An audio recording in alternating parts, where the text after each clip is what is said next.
여러분에게 봉독해드린 하나님 말씀 누가복음 1장 26절부터 38절에 있는 말씀을 통해서 예수님은 누구를 통해 오시는가 라고 하는 제목으로 함께 은혜 받기를 원합니다. 먼저 기도합니다. 하나님 아버지, 이 귀한 날 살아계신 하나님 아버지 앞에 오늘 영광을 돌려드리고 오늘 경배하기 위해서 저희들 이렇게 불러주신 것 감사합니다. 오늘 예배하는 모든 성도들 한 영혼 한 영혼을 붙들어 주시되 이번 성탄절에 살아계신 주님을 경험하게 하여 주시옵소서. 만나 주시고 아버지 하나님 저들을 통해 영광을 나타내 주시옵소서. 종의 입술에 기름 부어 주시기를 원하옵고 예수님 이름으로 기도하옵나이다. 아멘. 아멘. 오래전에 영국 런던에서 있었던 일입니다. 갑자기 폭우가 쏟아지던 어느 여름날 런던 교회에 한 농가를 지나가던 일단의 사람들이 그 집주인에게 우산 하나만 빌릴 수 있는지 묻습니다. 주인은 별 생각 없이 자신이 쓰던 우산 중에서 다 부서진 낡은 우산 하나를 꺼내서 쓰도록 내어주었습니다. 그들은 자기들의 주인으로 보이는 한 여인에게 그 우산을 씌워주고 그것을 떠납니다. 다음날 어떤 사람이 아주 예쁘게 포장된 편지와 함께 그 우산을 다시 가지고 왔는데 편지에는 참 감사합니다라고 하는 정중한 인사와 함께 어제 우산을 빌렸던 여자의 사인이 기록되어 있었습니다. 그 사인은 엘리자베스 여왕이라고 되어 있었습니다. 이 농부가 얼마나 가슴을 치고 후회했을까요? 그런 줄 알았더라면 내가 정성을 다해서 그분을 영접했을 텐데, 그분에게 내가 가진 우산 중에서 가장 좋은 우산을 드렸을 텐데 말이야 하고 이야기했다는 거죠. 하나님이 창조하시고 보시기에 심히 좋았다고 했던 하나님의 걸작품인 인간이 죄와 허물로 죽었고 마귀의 종로로 타다가 다 망궈져서 못쓰게 되어 영적인 쓰레기통인 지옥불에 들어갈 희망 없는 존재가 되고 말았습니다. 그런 우리를 이처럼 사랑하사 멸망치 않고 영생을 얻게 하시려고 이 땅에 친히 오시기로 하셨습니다. 우리 인간의 근본적인 문제, 아무도 해결할 수 없는 근본적인 문제인 죄와 사망의 문제를 해결하기 위해서 우리 대신 죄값을 대신 치르시고 대속제물이 되어서 십자가에 죽기 위해서 오신 것입니다. 우리를 얼마나 어떻게 사랑하셨는지를 보여주시기 위해서 오시기로 하신 겁니다. 그리고 오시기 전 750년경, BC 750년경 이사야 선지자를 통해서 그 하나님이 어떻게 이 땅에 오실 것인지를 예언해 주셨습니다. 이사야서 7장 14절은 이렇게 말합니다. 보라, 처녀가 잉태하여 아들을 낳을 것이요 그 이름을 임마누엘이라 하리라.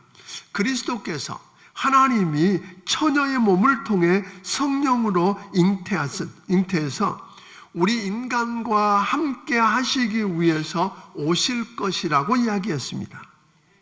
또한 미가 선지자를 통해서 메시아인 그리스도께서 어디에서 오실 것인지, 어디를 통해 오실 것인지를 예언해 주셨는데 미가서 5장 2절은 이렇게 말합니다. 같이 한번 읽어볼까요? 자, 시작. 베들레헴 에브라야, 너는 유다 족속 중에 작을지라도 이스라엘을 다스릴 자가 내게로 나올 것이라. 그의 근본은 상고에 영원히 있느니라. 또한 하나님께서 말씀을 통해서 예언하신 대로 그리스도께서 오실 준비가 되고 있었습니다. 예수님 오실 당시에 세상으로 일컬어지는 로마나 헬라 제국의 종교는 다신론적인 종교였습니다. 이 다신론적인 종교 풍토와 문화 속에서 히브리 사람들은 오늘 성경을 받았고, 그래서 유일하신 하나님 한 분을 믿는 신앙을 가지고 살았는데, 그래서 살아계신 하나님이 어느 날 역사 속에 육신을 입고 이 땅에 찾아오신다고 하는 복음의 사건을 받아들일 수 있도록 역사적인 분위기가 만들어져 가고 있었다고 하는 겁니다. 뿐만 아니라 BC 722년에 아수르에 의해서, 그리고 BC 586년에 바벨론에 의해서 유대인들은 전 세계로 흩어지는 디아스포라 민족이 됩니다. 유대인들이 전 세계로 흩어져서 그 당시에 소위 문화 중심지치고 좀 모이는 도시치고 유대인이 없는 곳이 없었습니다. 그리고 그들은 그곳에 모인 사람들은 뭘 했느냐 하면 회당을 건립하고 이런 회당을 지어서 그곳에서 하나님의 말씀을 배우고 교육시켰는데, 오늘 나중에 여러분들이 알게 되는 대로 복음이 전 세계에 확산되어 가는데 그 복음을 전하는 전진기지가 회당으로 준비되고 있었다고 하는 겁니다. 그리고 알렉산더 대왕에 의해서 BC 330년에 페르시아 제국이 무너지고 헬라 제국이 세워지게 됩니다. 이 헬라 제국이 세워진 다음에 헬라 제국은 강력하게 두 가지를 추진했는데, 그 중에 하나가 헬라 문화를 퍼뜨려서 세계를 한 문화권으로 묶는 것이었습니다. 또 하나는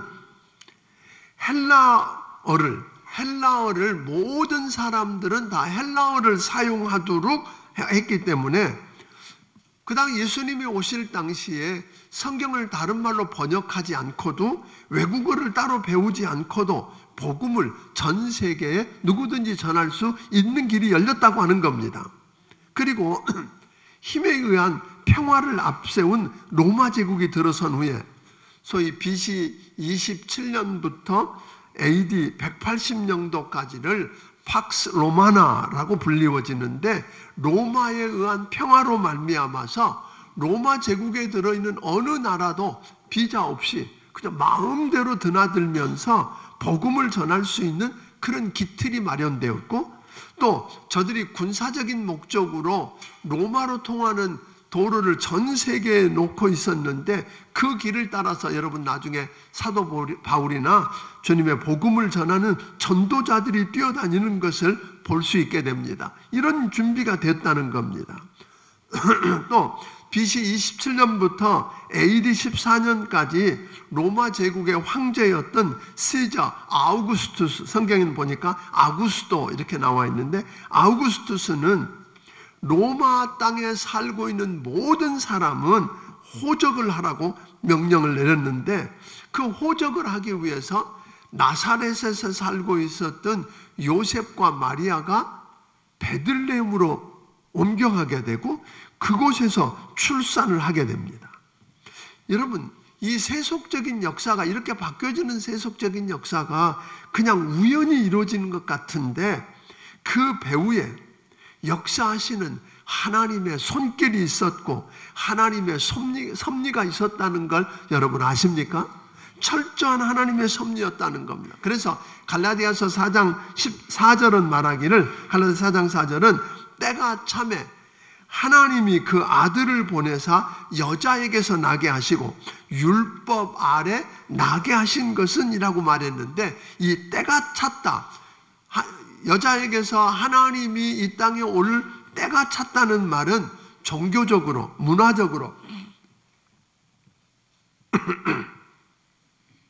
정치적인 그런 상황이 완벽하게 준비되었다, 이런 이야기입니다. 그러니까 로마 제국이 힘에 의해서 평화가 있는 것 같았지만 실제로 내부를 좀 더 들여다보면 도덕적인 퇴폐와 성적 문란으로 인해서 가정들이 무너져가고 무언가 불안해서 갈급해할 때, 다시 말하면 주님 오실 때가 완벽하게 준비되었을 때입니다. 그런데 이렇게 주님 오실 때가 성경에 예언된 대로 상황으로 다 완벽하게 준비된 것 같지만, 그렇다고 바로 주님이 오신 것은 아니라고 하는 거예요. 그리스도가 바로 오신 게 아니라 우리 주님은 준비된 사람을 통해서 오시더라는 겁니다. 다시 말하면 준비된 사람이 없으면 지체될 수도 있었다는 겁니다. 물론 예수님은 마리아가 아니었어도 우리 주님은 이 땅에 오셨을 것입니다. 그런데 준비된 한 사람이 필요했다는 거예요. 마찬가지입니다. 지금은 우리 주님이 이 땅에 오셨다가 우리 죄를 위해서 십자가에 피 흘려 죽으시고 그리고 사흘 만에 부활하셔서 승천하신 주님은 하늘로 올리고 가신 그대로 다시 오신다고 약속하셨습니다.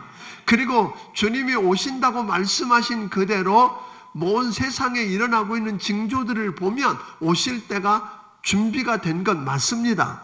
그런데 그 주님이 언제 오시는가? 처음 오셨던 것처럼 우리 주님도 준비된 사람들이 있을 때 그들을 통해 오시게 되는 줄로 믿으시기를 주의 이름으로 축원합니다. 두 번째로 준비된 사람을 통해서 예수님이 오신다고 하는데 한번 보면 메시아 그리스도가 오시는 길을 예비할 침례 요한이 잉태치 못하던 소위 엘리사벳을 통해서 특별한 은혜를 입고 잉태된 지 6개월이 되었을 때 이렇게 이야기하거든요. 26절 27절을 읽어보겠습니다. 같이 읽습니다. 시작. 여섯째 달에 천사 가브리엘이 하나님의 보내심을 받아 갈릴리 나사렛이란 동네에 가서 다윗의 자손 요셉이라 하는 사람과 약혼한 처녀에게 이르니 그 처녀의 이름은 마리아라. 오늘 여기 보니까 하나님께서 항상 하나님의 기쁜 소식만을 전하는 천사가 나와요. 누구예요? 가브리엘입니다. 하나님의 기쁜 소식을 전하는 가브리엘 천사를 통해서 나사렛에 살고 있는 요셉이라는 청년과 정혼한 마리아에게 찾아왔다, 그렇게 이야기하는 겁니다. 그리고 그 여인에게 찾아와서 이야기하시기를 내가 잉태하여 아들을 낳을 것인데 그분이 메시아 그리스도다. 또 35절에는 보니까 오늘 그분이 내가 낳을 그분이 하나님의 아들이다 라고 이야기하거든요. 그러면 수태고지를 합니다. 이런 수태고지를 했을 때 31절부터 33절까지 한번 읽어보겠습니다. 같이 읽겠습니다. 시작. 보라, 처녀가 내가 잉태의 아들을 낳으리니 그 이름을 예수라 하라. 그가 큰 자가 되고 지극히 높으신 이의 아들이라 일컬어질 것이요 주 하나님께서 그 조상 다윗의 왕위를 그에게 주시리니 영원히 야곱의 집을 왕으로 다스릴 것이며 그 나라가 무궁하리라.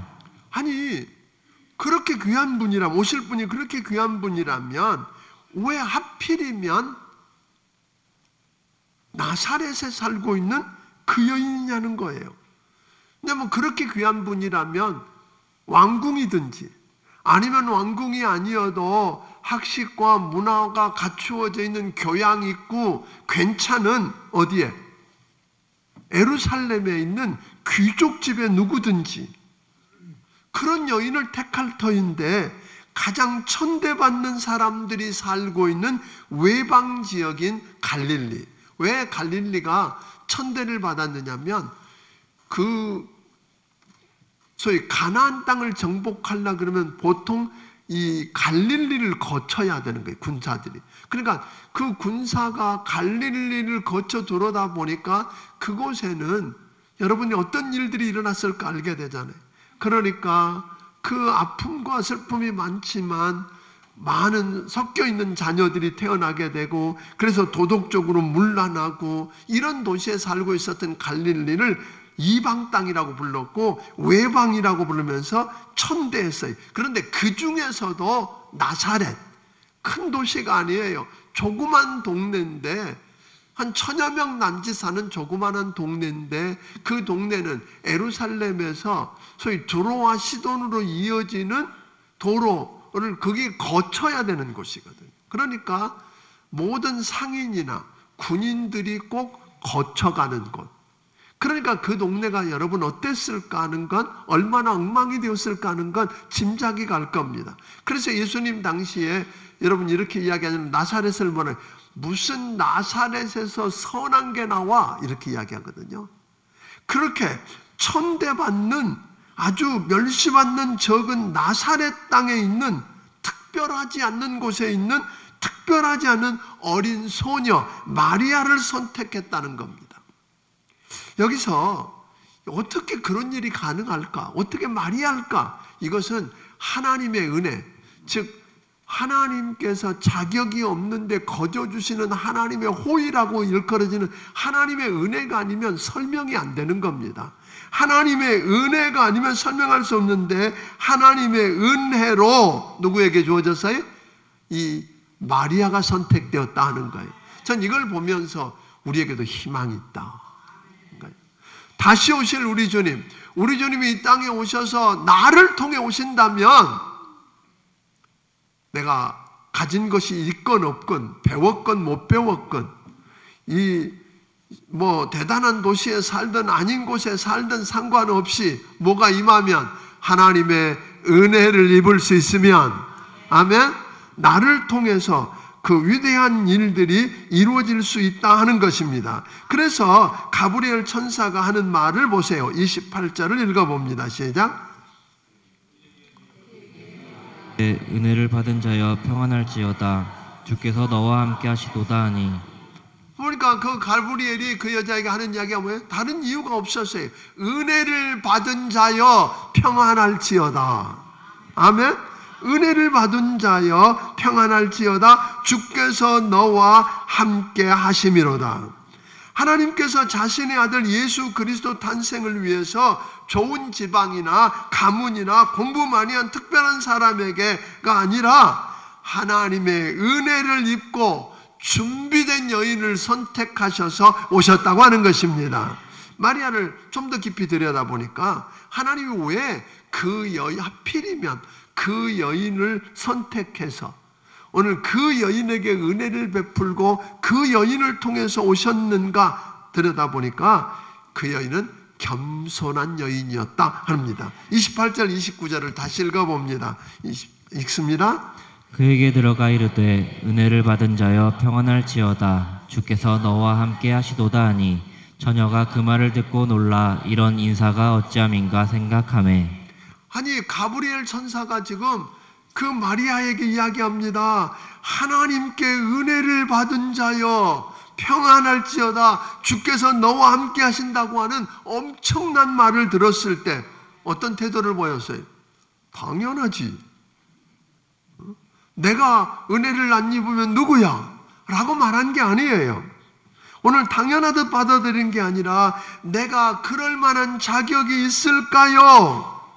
아주 겸손하고 황송하게 느끼고 있습니다. 심지어 38절은 보니까 주의 여종이오니, 옛날 성경에 보니까 주의 계집종이오니, 굉장히 낮은 계급의 여자 하인을 가리키는 단어를 쓰면서 자신을 낮춰서 겸허한 자리에 두고 저는 주님 앞에 말할 수 없는 연약한 비천한 여인 종에 불과한다 합니다.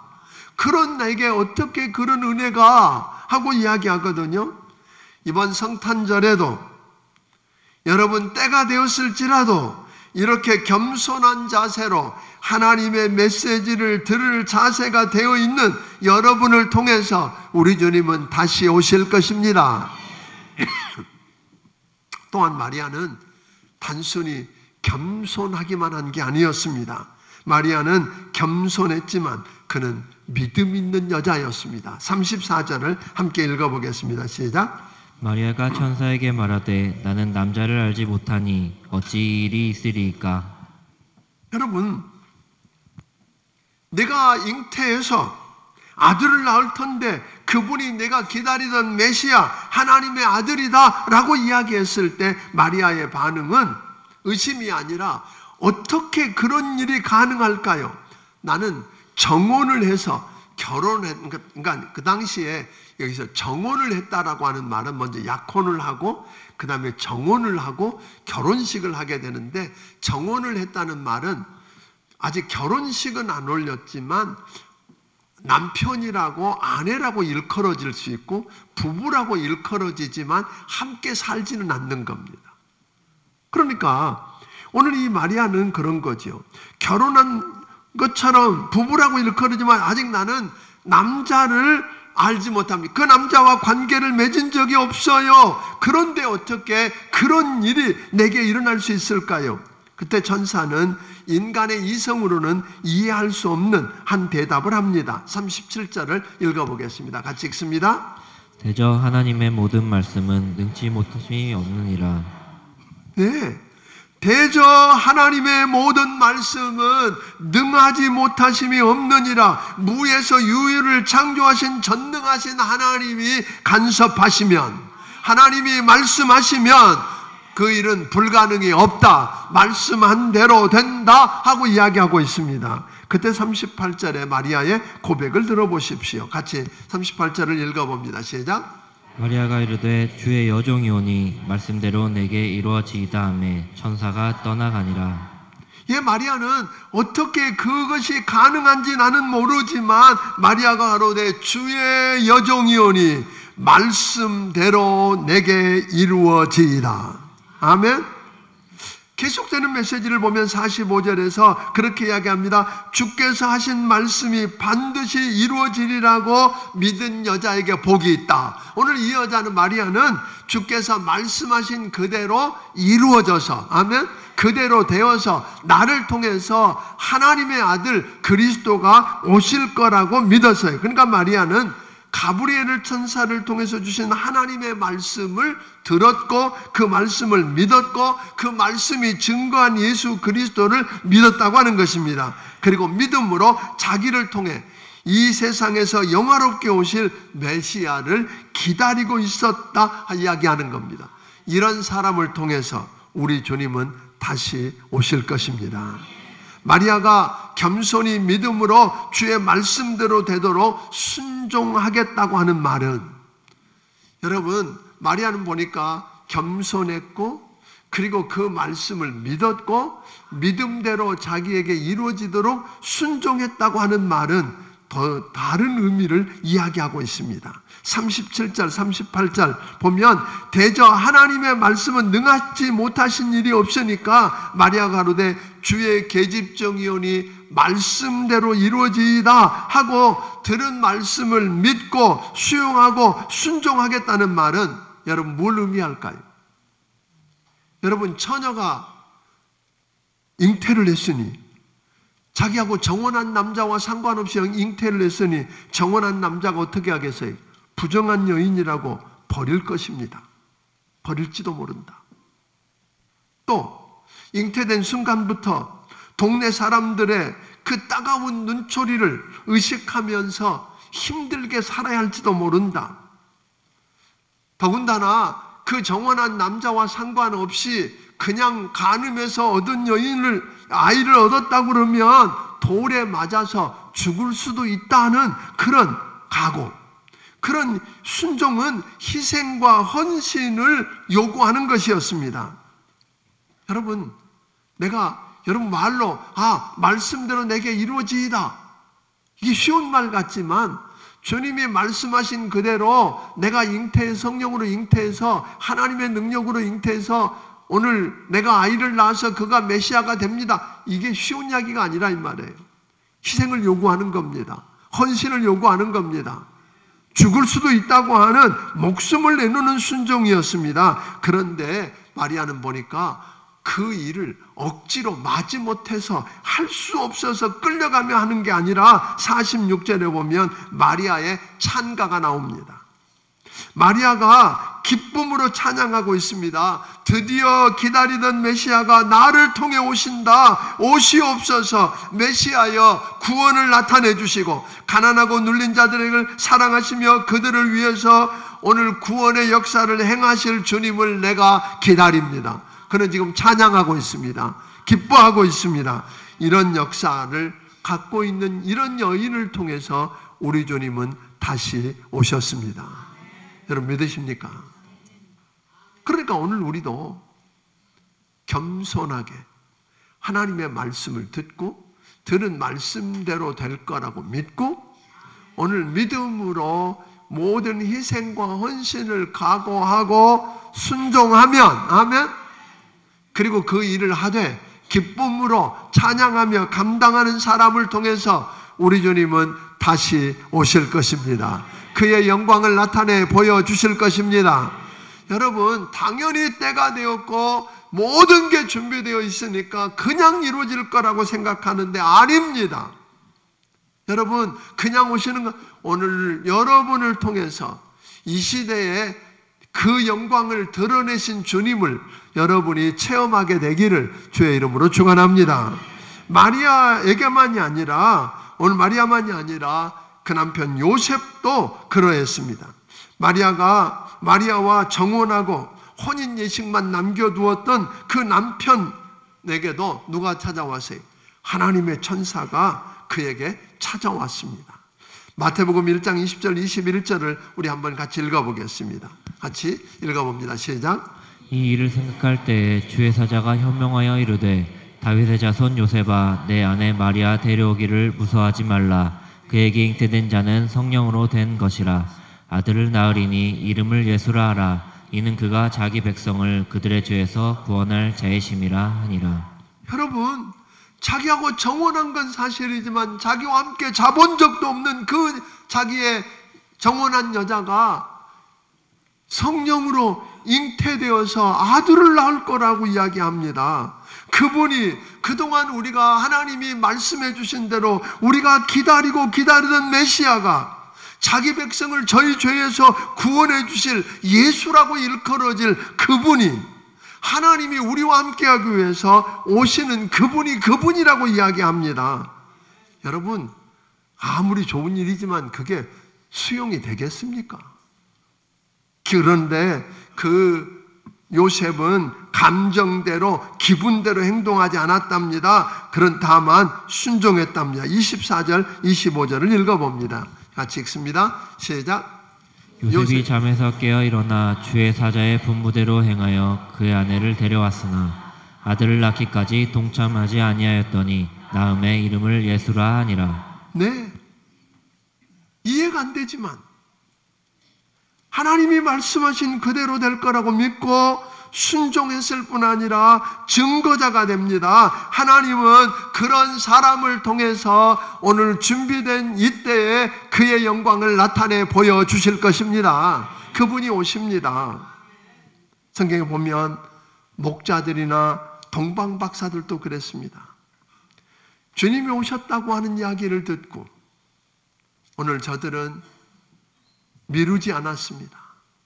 즉시로 빨리 서둘러서 그 희생을 무릅쓰고 그 말씀하신 그것이 사실인지 확인하러 가서 오늘 오신 주님을 만났고 그분을 경배하는 축복을 누리게 되었습니다. 동방박사들도 오늘 천사들을 통해 주어진 게 아니라 별을 통해 그 소식이 전해졌을 때 오늘 저들은 그 먼 땅을 오늘 고생하며 그 예루살렘까지 와서 유대인의 왕으로 나신 이가 어디 계시냐고 묻고 또 물어서 별의 인도를 받아 그분 앞에 인도함을 받고 그분 앞에 자기들이 가지고 온 가장 소중한 황금과 유향과 모략을 드려서 오늘 그분을 경배하는 축복을 누렸다고 하는 것입니다. 사랑하는 성도 여러분, 이번 성탄절에 오늘 저는 여러분들이 무슨 대단한 선물을 못 받아도 크리스마스 카드를 별로 못 받아도 산타클로스 없어도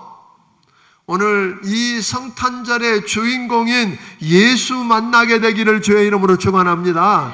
그분이 여러분을 통해서 이 땅에 그 영광을 드러내는 걸 체험하게 되기를 주의 이름으로 축원합니다.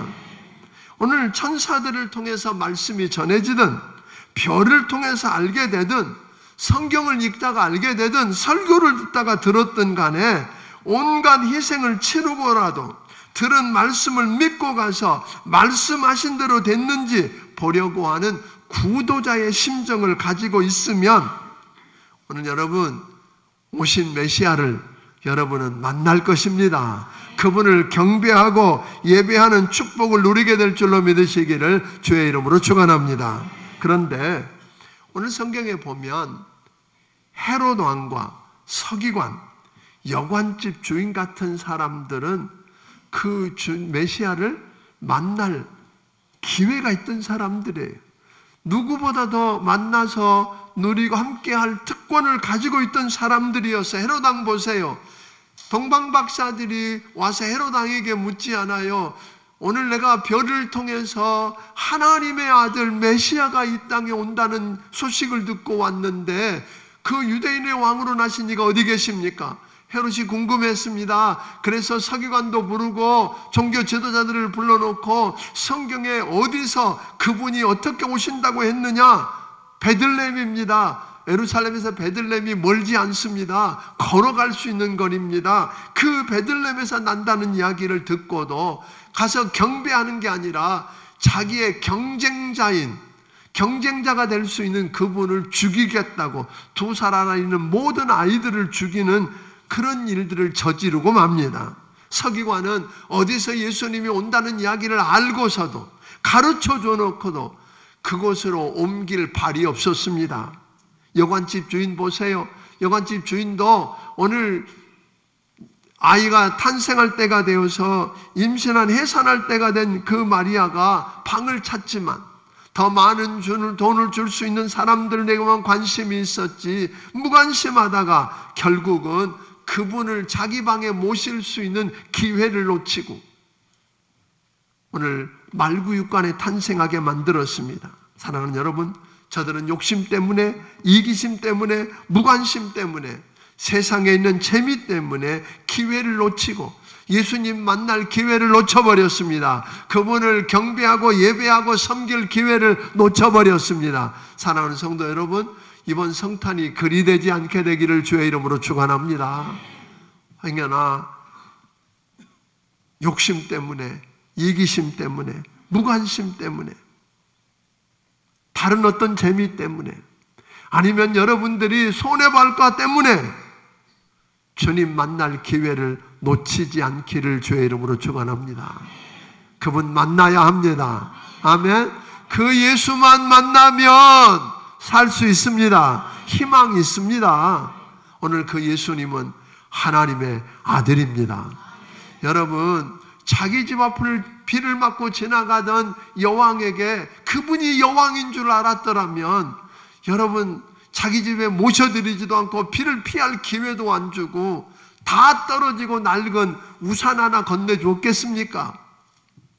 오늘 여러분, 예수님이 어떤 모습으로 우리에게 찾아올지 모르지만 오늘 말씀을 통해서 이야기한 그 예수님은 오늘 여러분 하나님이십니다. 아멘. 오늘 여러분과 나의 아버지라고 부르시는 하나님이십니다. 기도하면 들어주시는 분이십니다. 여러분과 나라의 죄를 용서하시고 구원해 주실 그분이십니다. 아멘. 그분을 여러분 만나는 것 놓치지 않기를 바랍니다. 이번 성탄절에 다 놓쳐도 성탄절의 주인공이신 예수 만나기를 주의 이름으로 축원합니다. 예수님 만나서 그분을 경배하기를 주의 이름으로 축원합니다. 그분을 예배하십시다. 오늘 그분 앞에 마리아와 그 동방 박사들처럼 황금과 유향과 몰약을 드려서 가장 소중한 걸 드려 그분을 경배하고 오늘 그 하나님의 자녀가 되는 축복을 누리게 되기를 주의 이름으로 축원합니다.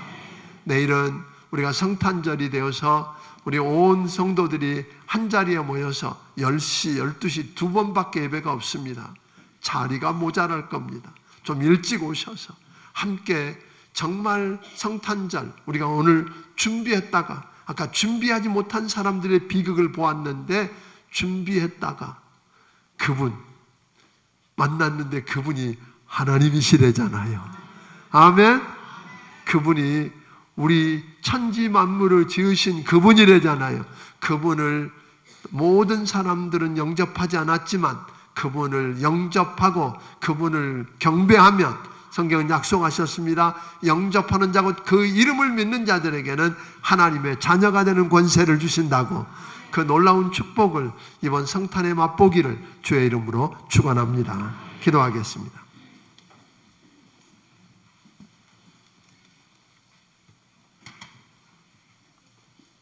오늘 시간에 함께 기도하고 싶습니다. 사랑하는 성도 여러분, 여러분은 주님이 다시 오실 준비가 다 되어 있고 세상에 때가 찼지만 주님은 준비된 여러분을 통해서 오시기를 원하십니다. 주님 오실 때 행여나 여왕을 못 알아보고 영접하지도 않고 다 낡은 우산 하나 던져준 것처럼,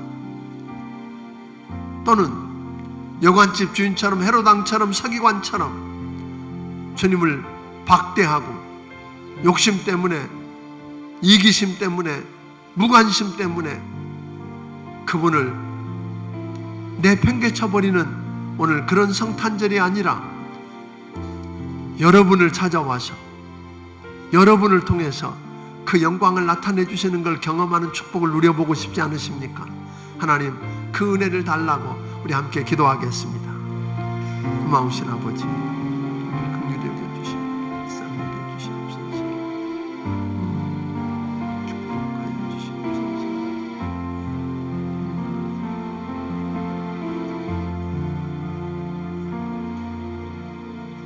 하나님 아버지, 말씀을 겸허하게 듣고 그 말씀대로 이루어질 걸 믿고 어떤 희생과 헌신이 요구된다고 하더라도 순종하기로 결단하고 감사하며 찬송하며 나아갔던 마리아 같은 귀한 은혜를 입은 자들이 되게 하여 주시옵소서. 그래서 나를 통해서 주님이 오시는 축복을 경험하게 하여 주시옵소서. 오신 그 주님을 맞이할 뿐만 아니라 그 주님을 경배하고 예배하는 축복을 누리게 하여 주시옵소서. 하나님 아버지, 이번 성탄절이 그런 성탄 되게 하여 주시옵소서. 행여나 이기심 때문에, 내 욕심 때문에 내가 뭔가 시간에 물질에 손해갈까봐 아버지 하나님 무관심하다가 찾아오신 주님 놓치는, 한숨 쉬는 자들이 되지 아니하도록 우리 하나님 도와주시옵소서. 주신 은혜가 너무 크고 감사해서 하나님 아버지 앞에 귀한 예물들을 드립니다. 하나님께서 주신 것 가운데 10의 1조와 감사 예물과 선교 헌금과 주일 헌금과 또 아버지 하나님 여러 모양으로 예물들을 드리오니 아버지 하나님 받아 주시옵소서. 저들을 축복해 주시되 하나님 저들을 만나 주시옵소서. 아버지 하나님 저들을 만나 주시고 저들을 드리는 예배를 예배로 받아 주시옵소서. 예수님 이름으로 기도하옵나이다. 아멘. 말씀을 기억하시며 찬양드리며 준비하신 예물을 하나님 앞에 드리길 원합니다. 나의 모습, 나의 소유, 주님 앞에 모두 드립니다. 모든 아픔, 모든 기쁨, 내 모든 눈물 받아 주소서. 나의 생명을 드리니 주 영광 위하여 사용하옵소서. 내가 사는 날 동안에 주를 찬양하며 기쁨의 제물 되리. 나를 받아 주소서. 어제 일과 내일 일도 꿈과 희망 모두 드립니다. 모든 소망, 모든 계획, 내 손과 마음 받아 주소서. 나의 생명을 드리니 주 영광 위하여 사용하옵소서. 내가 사는 날 동안에 주 주를 찬양하며 기쁨의 제물 되리. 나를 받아주소서.